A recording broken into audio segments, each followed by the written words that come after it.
Ada wilayah di dunia ini yang tampak tenang dari luar, tapi berdenyut dalam kesunyian. Di selatan Meksiko, di tengah kabut tebal dan hutan tropis yang masih menyimpan rahasia, hidup sekelompok orang yang menolak menyerah kepada waktu dan negara. Chiapas, tanah hijau tapi berdarah, subur tapi miskin. Dari sinilah lahir salah satu perlawanan paling unik di zaman modern, Ejército Zapatista de Liberación Nacional atau EZLN. Gerakan yang memadukan senjata dan puisi, ideologi dan spiritualitas, tradisi dan teknologi.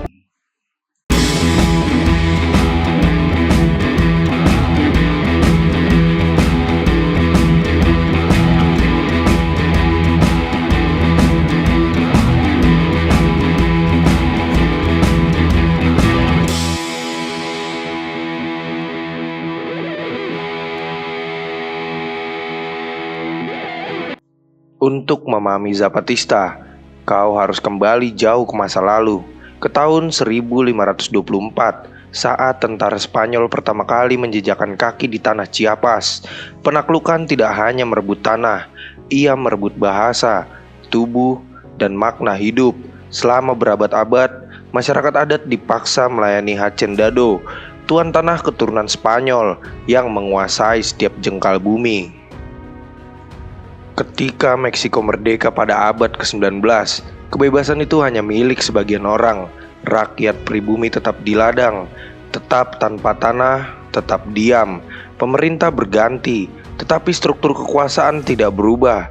Yang miskin tetap miskin, yang berkulit gelap tetap tidak dihitung dalam sensus. Pada awal abad ke-20, muncul seorang petani dari Morelos, Emiliano Zapata. Ia menyerukan Tierra Libertad, tanah dan kebebasan.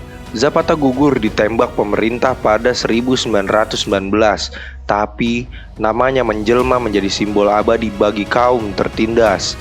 Setelah Revolusi Meksiko, janji reformasi tanah tak pernah benar-benar ditepati. Pemerintah menasionalisasi, tapi hanya untuk menukar tuan tanah lama dengan pejabat baru. Sementara di Chiapas, rakyat adat masih hidup dalam sistem feodal. Dekade demi dekade, kemiskinan berubah bentuk, dari cambuk ke kredit, dari penjajahan ke eksploitasi pasar, dan di antara kesunyian desa, tumbuh rasa muak yang perlahan berubah menjadi ideologi.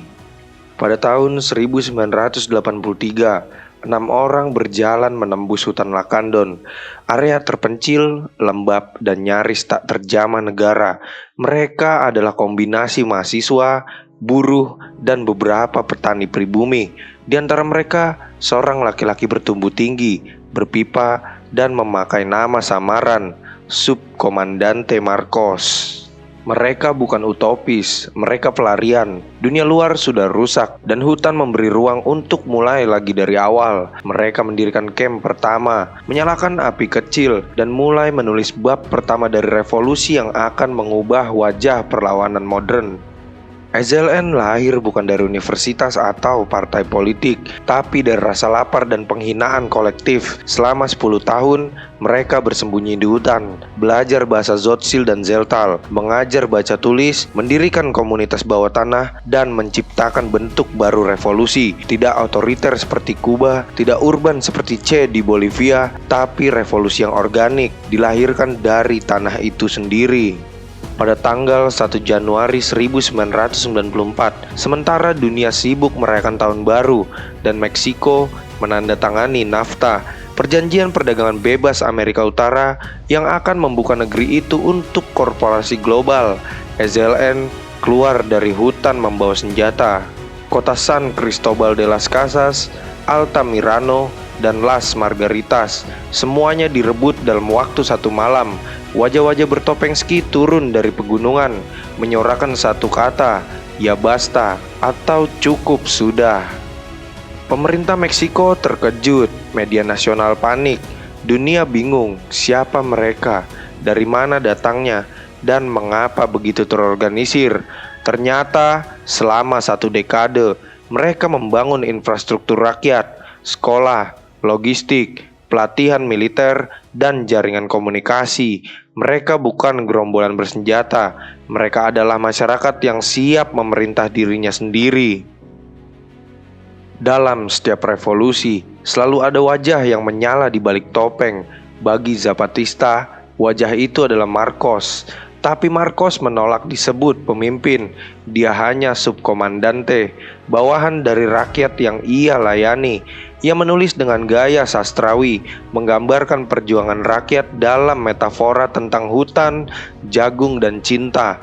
Komunike-komunikenya dikirim lewat internet, menjadikan EZLN gerakan gerilya pertama di dunia digital. Ia menulis, "Kami mengangkat senjata agar dunia memperhatikan kata-kata kami. Kami menembak agar mereka mendengar." Marcos menjadi simbol global, tapi ia sendiri menolak mitosnya. Marcos tidak nyata, katanya. Ia adalah wajah siapapun yang merasa tertindas. Pertempuran berlangsung hanya 12 hari, ratusan orang tewas. Tapi sebelum tentara Meksiko melancarkan pembantaian besar, rakyat di seluruh negeri turun ke jalan menuntut perdamaian. Pemerintah terpaksa mundur. EZLN kalah dalam peperangan militer, tapi menang dalam peperangan moral dan simbolik. Mereka telah membuat dunia menatap Chiapas, wilayah yang sebelumnya tidak pernah masuk peta berita. Dari Amerika Latin hingga Eropa, poster bertuliskan "Ya Basta" memenuhi tembok-tembok kota. Marcos menjadi ikon pop perlawanan, disandingkan dengan Che Guevara, tapi tanpa darah di tangannya. Pemerintah Meksiko mengirim delegasi untuk negosiasi di San Andres tahun 1996. Perjanjian San Andres menegaskan hak masyarakat adat atas otonomi dan tanah mereka. Tapi seperti semua janji rezim, tinta yang belum kering, pengkhianatan sudah dimulai. Pemerintah tidak menepati satu pun poin. EZLN membalas dengan diam. Mereka tidak kembali berperang. Mereka membangun dunia baru sendiri di dalam dunia lama yang menindas mereka. Mereka mendirikan Caracoles, pusat pemerintahan otonom. Mereka membuat Juntas de Buen Gobierno, dewan yang dipilih rakyat, tanpa partai, tanpa kampanye, tanpa uang. Sekolah mereka mengajarkan matematika, sejarah, tapi juga dignidad atau martabat.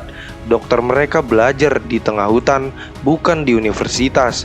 Revolusi mereka berubah wujud dari pertempuran bersenjata menjadi eksperimen sosial paling radikal di Amerika Latin. Awal tahun 2000-an, internet mulai membuka jendela dunia. Dan dari hutan Chiapas, komunike-komunike Marcos menyebar ke seluruh planet. Gerakan anti-globalisasi di Seattle, Genoa, dan Berlin mengutip kata-kata mereka. Zapatista menjadi simbol globalisasi alternatif, bukan penolakan total, tapi perlawanan terhadap kapitalisme tanpa jiwa. Mereka mengajarkan bahwa dunia baru tak harus dibangun dari revolusi berdarah, tapi dari solidaritas bawah tanah. "Kami bukan anti globalisasi," tulis Marcos. "Kami hanya dunia yang menolak mati demi keuntungan segelintir orang." Di tahun 2014, seorang anggota Zapatista bernama Galeano tewas dibunuh oleh kelompok paramiliter. Sebagai penghormatan, Marcos mengumumkan kematiannya sendiri. Secara simbolik, ia berkata di hadapan ribuan orang, "Subkomandante Marcos sudah mati. Yang tersisa adalah Subkomandante Galeano." Sebuah kematian simbolis yang menandai lahirnya fase baru. Zapatista bukan lagi gerakan bersenjata, mereka jadi gerakan kehidupan. Mereka membangun, menulis, mengajar, dan tetap menolak tunduk. Hari ini Zapatista masih ada, masih bertopeng, masih hidup di antara pohon, debu, dan kesunyian Chiapas. Dunia mungkin sudah berubah, kapitalisme sudah menjadi sistem global, revolusi jadi komoditas.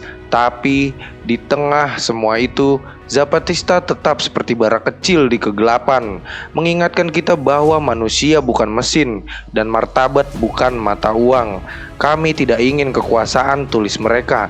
"Kami hanya ingin dunia di mana banyak dunia bisa hidup." Malam di Chiapas yang dingin dan lembab, suara jangkrik berpadu dengan nyala api unggun. Anak-anak duduk melingkar, mendengarkan kisah tentang Marcos dan Zapata, tentang tanah dan kebebasan. Di langit, bintang-bintang menyala seperti peluru yang berhenti di udara. Seorang berkata pelan, seolah berbicara ke bumi itu sendiri. Selama kita masih bisa bermimpi, Zapatista tidak akan mati. Kabut turun lagi, suara langkah perlahan menghilang di antara pepohonan. Dan dari jauh terdengar bisikan yang tak pernah padam. Ya basta, atau cukup sudah.